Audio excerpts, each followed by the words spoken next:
Is S.E.N.D reform about ensuring enough places exist on paper or ensuring enough skilled professionals are available? That's what Mike and I are discussing today on Between Two Psychs.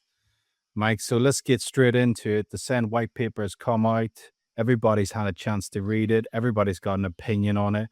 But we thought we would start talking about the core issues that need to be understood first. And that is about capacity versus sufficiency. Yeah, it is, isn't it? The other phrase I've heard used is sufficiency planning versus workforce development. And you and I were talking at the very beginning, and you were saying about there's a lot written about some sufficiency planning, but there doesn't seem to be so much written about the workforce development. Is that right? Yeah, I mean, they're investing 740 million this academic year to create 10,000 S.E.N.D spaces. And then they're investing 4 billion over 4 years to create 50,000 S.E.N.D spaces. When you look into underneath all that funding, and it sounds great and it's welcomed, but the money to match what needs to train up the adults to support those extra spaces, I don't feel it's there. It doesn't stretch far enough. And then when you go a little bit deeper and you unpick how they're going to monitor this, they lean heavily on Ofsted. You know, they've included that inclusion aspect of the Ofsted framework. However, how do you expect teachers to suddenly become so skilled in inclusion when they're moving away from the old framework and you're leaning too heavily on the Ofsted framework to do that? And I just think we need to start looking at the workforce development side more. Yeah. Obviously, they've included in that funding more educational psychologists will be available. Yeah, it's huge, isn't it? When you start drilling down on the paper and the gaps that it leaves, that we are going to have to work together as a profession. I don't mean a profession just you and I in the EdSite world, Adam. I mean the whole profession of education with everybody in it. You know, we're going to have to pull together and make sense of the workforce development. We're going to have to work together and make sense of the pressures that are going to be placed on the school systems and the school staff. We have to pull together with things like teacher training to make sure that people are coming out of the teacher training process with sufficient skills to promote inclusive teaching in the classroom. And we haven't even got on to what TAs can do yet. That might have to be another episode in itself. I think it's all very well intentioned, but there's just too many gaps in there for me to be fully happy with this S.E.N.D reform. And, you know, I was asked to write a piece for a magazine recently about this. And what came out of the dialogue I had with the journalist was that a lot of parents are anxious around losing the protection of what the HCP brings, and understandably so. And my counter argument would be, as long as we can re-professionalize the teaching profession, the educators, as you said, then those stresses and worries should be alleviated. But in order to do that, you need the workforce development fund to exist. And it's just not there at the moment, unless, one, do they increase the funding available, or do they make it clear on how the likes of you and I can work with trusts and individual schools and individual teachers? You mentioned training.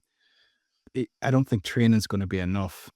I just don't think it's enough to take on this massive load. Well, steadying the ship a little bit is we do have quite a long time to be putting things in place. But these early days are about identifying the holes or the gaps that we all need to work together on in order to fill them. And then, as Bridget Phillipson said on a TV interview, she's looking at sort of 10 years down the line before this really swings into its own weight. So if you took 10 years between now and then, we do have a lot of time to work things out. One of the things I think might be worth having a quick chat about, Adam, is the role of the EdPsych in supporting the schools. Now that we're kind of settling into the white paper. And again, you and I spoke about this, but the power of consultation, and we have two different models. So, but they ultimately sort of conclude with helping staff to understand the world from the child's point of view, rather than the traditional method of leaving staff with a report with a list of recommendations. So the power of consultation from the model I use is about helping teachers to stand in the child's world, and then we say to them, right, now you understand the child, what are you going to do about it? Which is very different to not understanding the child's world and getting a list of recommendations and just executing them. That's we talk a lot about the child's internal working model, don't we? About basically how they view the world. And Yeah. a lot of when I first joined the profession, there was a lot of chat about we spent a long time moving away from the expert model and we're being pushed back into that siloed. You will just assess IQs and you'll just assess learning needs and you'll just make a list of recommendations. And I think we all kind of thought that that was going to be a short term thing. And then we moved away from that. Well, we tried to move away from that. We kept getting pushed back into it with the statutory work. Then the likes of yourself and I, we went out on our own and tried to work with schools in a very different way. And we developed our consultative approaches. Mine's been PIMS model and yours. What do you call yours again? The swear model. The swear model. Of course you do. You can remember what that stands for, can't you, Adam? Of course I can. You told me many a times, and I promise I listened. I hope you have no follow-up questions. Go on, tell us what it means. Well, the swear model is strengths, weaknesses, analyses, interventions, and then roles and responsibilities and review. So SWAI. There you go, Adam. Type of swearing. But with this S.E.N.D White Paper, they have promised, I think it's over 200 new educational psychologists over the next 3 years. Correct me if I'm wrong on that. That will improve the workforce dramatically. Obviously, we still have people retiring, so the impact is not going to be, it's going to be impressive, but it won't be world changing. However, it does raise the question of how we're going to be used. Are those extra psychologists going to be more assessors, or are they going to be with this expert at hands model, working alongside schools, doing the type of work you and I do, where we look at systems and we look at how those systems interact with the child and what does that mean for the child, and not just one child, a group of children and their families, and really opening that up and getting a real appreciation for how do school systems interact with the community and what head teachers, senior leaders can do about that. That's where the real work happens. Well, I think it's an exciting time, Adam, for Ed Psychs, because we've got an opportunity to work, in my experience, as psychologists. So the reason I'm saying that is the traditional model of Ed Psych practice has been the traded model. And usually a service will sell a block of 3 hours, which we call a half a day session. So the traditional way of working with a child would have taken 3 sessions, so around 9 hours. And what you would get from start to finish is the whole assessment process, the analyses and the report writing. The new consultation method, like mine, for example, and yours, or certainly mine, 90 minutes moves everybody from a position of I don't understand to a position of I understand. So that's 90 minutes, not 9 hours. And then another 90 minutes for me to write the report. So with one session, you've now completely understood the needs of the child and you've got it written down. Mhm. And the reason I'm saying that is because the white paper is referring to Ed Psychs working differently, because there won't be the ability to meet the huge demand of S.E.N.D continuing with the traditional 9-hour assessment model. The white paper is referring to Ed Psychs working in a way of empowerment, and the models of consultation like I use and you use are about empowerment, and they're quicker. Yes, they are quicker, and the empowerment. I think we can't stress that enough about empowerment. the white paper emphasizes CPD quite a lot, but I think it does it in the traditional sense of access and training. When you work with someone through a consultative model, you're already engaging in CPD, aren't you? You're teaching them about, autism or uh, Tourette's or trauma Yeah. or whatever through a case study. And then they take that into their practice because they've assimilated it into themselves and understand it that way. And I think this white paper wants to do that, but I don't think it fully appreciates it. At least it didn't come through when I read it.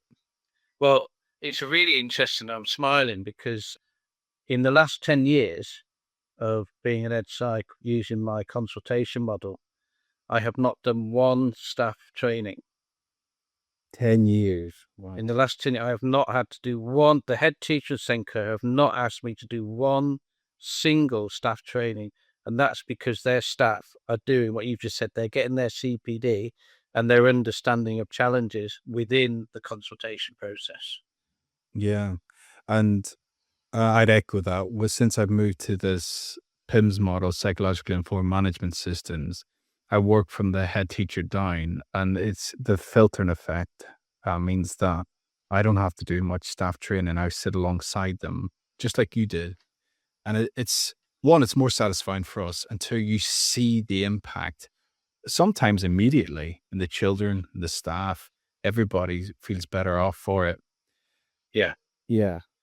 absolutely. And the parents do. So, we're looking at a wholesome picture here. And this is, again, one of the things that a white paper wants to move towards, which is inclusion isn't just down to the classroom teacher, etc. Inclusion is a change of mindset. And a change of mindset needs to absolutely include the members of the community, parents and carers, etc., youth workers, Yeah.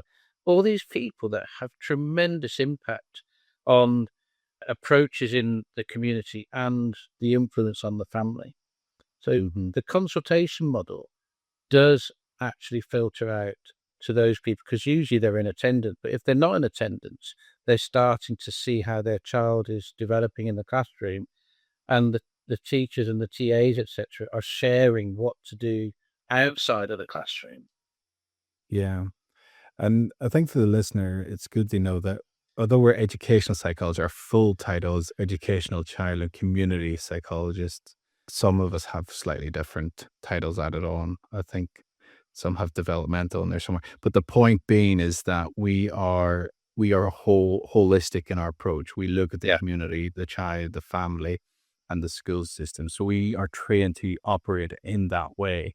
yeah, And that's why we're really hammering home this moving away from assessment model is yeah, okay, but yeah. it's okay as long as we have the capacity to get alongside teachers and empower them, because at the moment that's the role we need to be doing. And that's the reassurance the parents would have if they could see that we were coming in more frequently to work along schools like that. They wouldn't be worried about the legal protection that the HCP would bring because they feel like their child's needs would already be being met. Talking about that, what you've just raised there, Adam, it made me think about when we had Gillian in a recent episode who was talking about her research into staff burnout, staff well-being, and the role of supervision. And thinking about what EdPsychs will be doing on the back of the white paper, I think it's important just to go back to saying how EdPsychs can contribute with coaching to the senior staff and also offering supervision or training staff in schools to run group supervisions. Mm. Yeah, we should remember that, and maybe with as the training program comes through, we start to look at the power of supervision and the power of coaching, given that we won't have huge amounts of time. We just don't, do we? No, we don't. We work across many schools. I myself work across nearly 30 schools. And that's, again, going back to why we do the empowerment model. It is to increase their capacity with the least amount of input from us. Whereas, like you said, that assessment model takes up so much time and Yeah. it's wasted time. And quite often, the recommendations are piecemeal. They don't because the children interact with other children. You can't just have a discrete form of intervention that was going to fix everything, can you? It's all about, like you said, mindset, Yeah. changing the whole culture so that integration happens. What about you? What's your opinion on? Do you feel like there's any kickback from this white paper that hasn't been fully explored? What by us two as experts in the last 20 minutes? Yeah.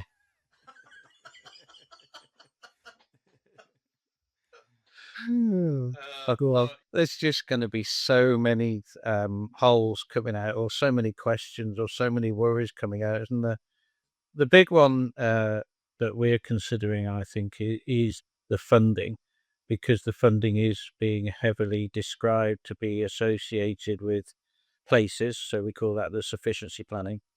What money is being spent? Do you know what money is being spent on the workforce development? Is that The in your workforce figures? development. So 1.8 billion is on this experts at hand model, which includes early support. The ways to access that aren't exactly clear. So it's supposed to be you've accessed, it names speech and language therapists and ed psychs, and then it goes on to the allied professionals beyond that. What isn't clear is that money going straight into LAs so that LAs would then start bringing in ed psychs back into the workforce? Because for the listener, a lot of ed psychs have moved into private practice because of the recent S.E.N.D crisis. What speech and language therapists traditionally sit under the NHS model, how much of it's going to that? How do you access it? So for me, the confusion is around accessing that support. It needs to be much clearer. The other side is that with the move towards multi-academy trusts, is it a case that they source their own ed psychs, their own speech and language therapists? I don't know Yeah. which is a better model. I was going to say, then there's the 1.6 billion, which is inclusive education over 3 years. And that's mostly around monitoring the new statutory roles that schools are going to take on board, which is identifying needs and then developing these, are they calling them individual learning plans or something, development plans or something like that? And I don't know how much of that is for training, how much of that's for the actual monitoring, bringing on new staff. The thing that stuck out to me is, are the staff going to get support in how to identify need? Because at the moment it is very much Senko led, but sounds like the Senko is going to need a bigger team around them in order to meet these statutory demands. Okay. Well, here's a quick bit of maths for you then, Adam. If you go on average that a psychology service will charge around £600 a day, and say an average psychology service can sell 500 days a year, what's 500 times 600? Isn't it like Isn't that about 30,000? All right. no 500? So it'd be about 300,000. 300,000. Oh, I forgot a zero. Sorry, listeners. So 300,000 as an average. So you've got your 1.6 billion, and one service to offer support from the traded model is going to cost you around 300,000. And how many ed psych services we have in England? We've got a lot. I don't know. Is it like 50 more? Oh, We looked it up. I don't know. I mean, there's about 300 local authorities, aren't there, in England? Obviously, my service is the biggest. Yes.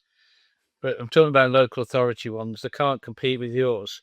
But what the reason I'm saying that is because it sounds like the white paper is talking about the core model. So the current system is an ed psych service is funded through statutory work, traded work, and some core work. So core work would be local authority projects such as critical incident work or workforce development. And this white paper is suggesting that the traded model is removed and core work takes over the traded work. So then you're left with statutory work and core work. So LAs wouldn't be trading anymore. The EPSs, yeah. Well, they would trade, but they wouldn't be trading with schools because the schools are now going to get a package that is funded by the local authority through.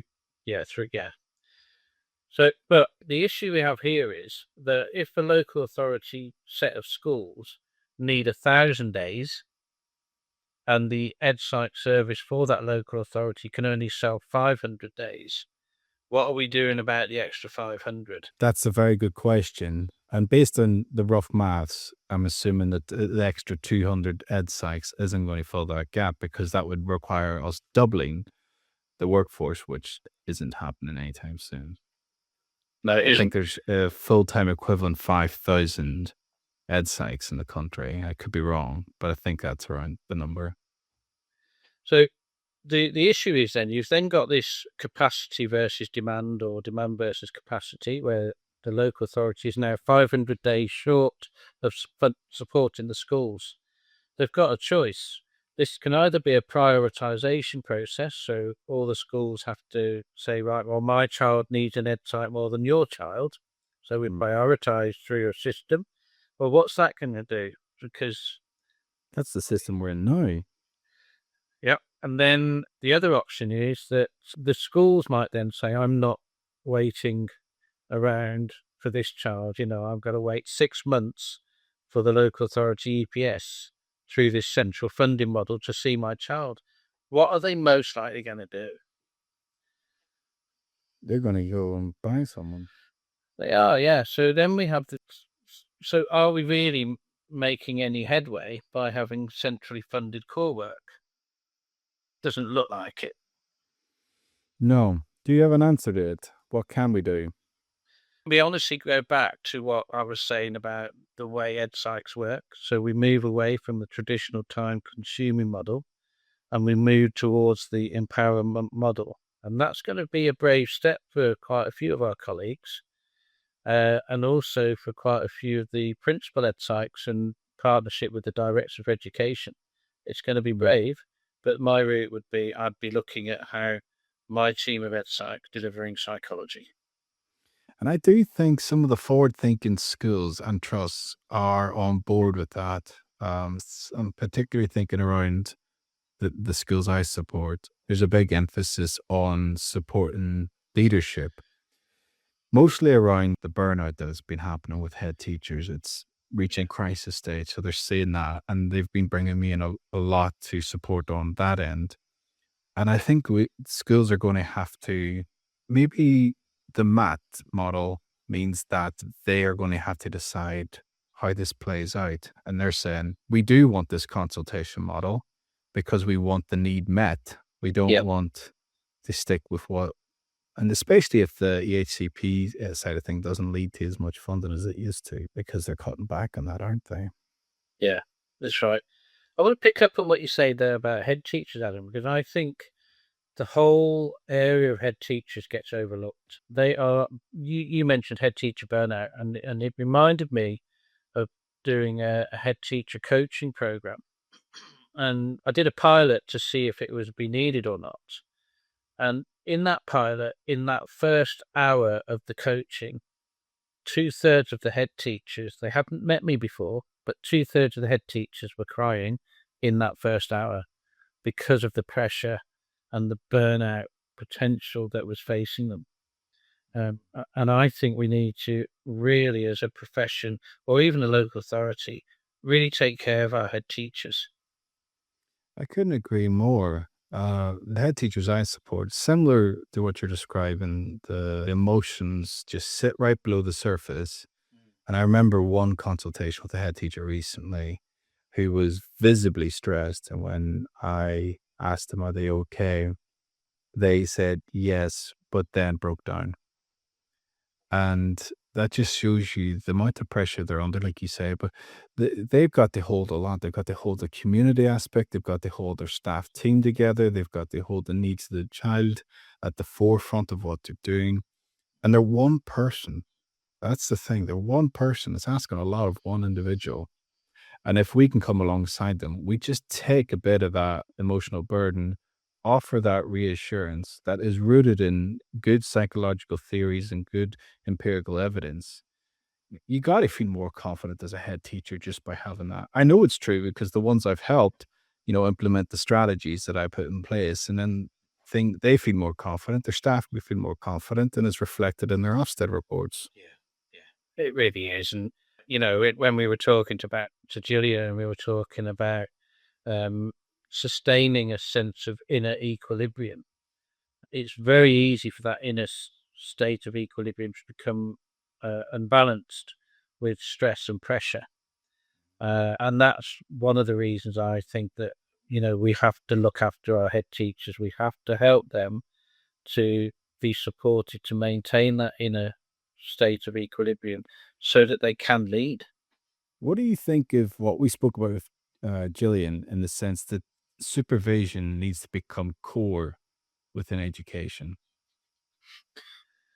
Yeah, I couldn't agree more, Adam. And whatever you call that word, we call it supervision now. Some people might call it coaching. Some people might call it professional development. But it's so important. And what we were talking about with Gillian linked to Andrew's model. And Andrew was our consultant neurologist, wasn't he? And Andrew spoke about the emotional brain and it controlling 94% of dopamine. And then he added, the key to inner equilibrium is relationships. Yeah, it absolutely is. And I could never get over that stat around, was it over 90% of dopamine secretion is dependent on the relationships, or how you feel within a particular relationship. Yeah. And so that needs to be targeted. So the Which is teacher why would you be the heard. relationship. What? I was just going to say, my dopamine in these sessions, Adam, is very low. I know it is. Your contributions are atrocious. Carrying you. So the teacher would be the containing factor for the child, so they can learn. The head teachers for the teacher, and then we would be for the head teacher, and you have that knock-on effect. I should say there is a difference between coaching and supervision, because I work with a couple of companies that do supervision, and they're very clear that coaching is about the individual and supervision is about the system. And at the root of that, I know they're going to tell me off if I don't correct you on it. So, Well, that's their model of supervision. It isn't mine, I have to say. he's not belligerent, people. He's just a. No, it's not my model at all. My model is very much about the person and the development of the person. And that can include skills, but it can also include what's stopping you working so well. And that's the emotional side, isn't it? It is. Mike, we're coming to the tail end of this, but there's one last thing I want to cover, and it's more a message of hope and optimism for listeners. And that is around the potential that the white paper can offer, because there's obviously a lot of holes in it, but the overall tone of it, moving towards inclusion and belonging, is the Yeah. right direction, isn't it? Yeah. And Yeah. it's really down to the DFE and the government to actually listen to the expert opinions on this. I know it's open for consultation and everybody will be feeding into it. But really, during the pandemic, there was this phrase, listen to the experts or listen to the scientists. And we're in the crisis now. Okay, it might not be a health crisis, but it is a crisis of the future, in the sense that we've got to support these young people through their education journey so they become flourishing, functioning members of society. And what we're saying is at the core of this is human beings. And human beings fundamentally have to be able to relate to one another in a positive way. So when we put things in place around excellence, high achievements, standards this and standards that, if we don't have underpinning all that we want you to be happy and belonging within your educational institution, then we're lost. And that's what this white paper needs to shift more towards. Uh, Defining what they mean by inclusion, defining what they mean by belonging needs to be clear in it. And so inclusion, I'd actually move as far as to integration, because inclusion just means like a bolt on. Integration means you belong as part of that community. So that's my final message. So here, Adam, is what I would say to that. And, that I do carry a disability and I have experienced exclusion and still at my tender age of being mid-50. Being annoying, not a Experience thing. But the exclusion happens, and that is because people don't understand what exclusion does to an individual. So I'm right behind you, Adam. I totally agree with your summary. Thank you very much. And on that note, we'll stop there. Mike, I'll see you next week. See you next week.